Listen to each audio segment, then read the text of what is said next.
Yonca ekimi bir çiftçiler için alternatif bir ekimdir. Bir üretimdir. Biz yıllardan beri babalarımızdan, dedelerimizden kuraklık dönemlerinde yani genelde mercimek, arpa, buğday, kuru mahsuller bunlardı. Sulu mahsule geçtikten sonra yani sulamaya geçtikten sonra mısır, buğday. Son 15 yıldır biz bunlarla uğraşıyorduk. Yani biz sorduk, soruşturduk. Hani niye alternatifimiz yok? Yani niye biz domates, niye biz patlıcan, niye biz şeker pancarı ekmiyoruz diye. Hepsini sorduğumuz zaman en mükemmeli yoncaydı. Mezopotamya bölgesinin toprağı çok güçlü bir topraktır. 2 yılda bu sene 3. yıla geçti.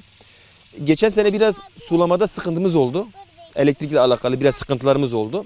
Onu saymasak öncesi ve bu sene mükemmele yakın ürün arıyoruz. Yaklaşık 8 ay boyunca yani 8 ay boyunca sürekli üretim. 8 biçim 8 defa para demek. Yani bugün buğdayı biçtiğin zaman bir defa satıp para kazanma şansın oluyor. Ama yoncada 8 defa para kazanma şansın oluyor. Birem yonca mehasiban diye. Me yonca u garis u ganim hasiban. Yonca da çarşı külüva veci.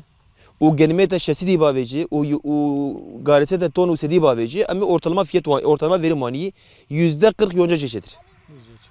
Yani tu 7 milyar genim u garis kazanç bike. 740 milyar de yonca kazanç bike ve sezonluk. Mesrafa ve tüne em gübre hiç nadene iro abi me en son ure gübresi me 3 milyon sent. Eka ana xode bike bir havini herçi. Minzanen.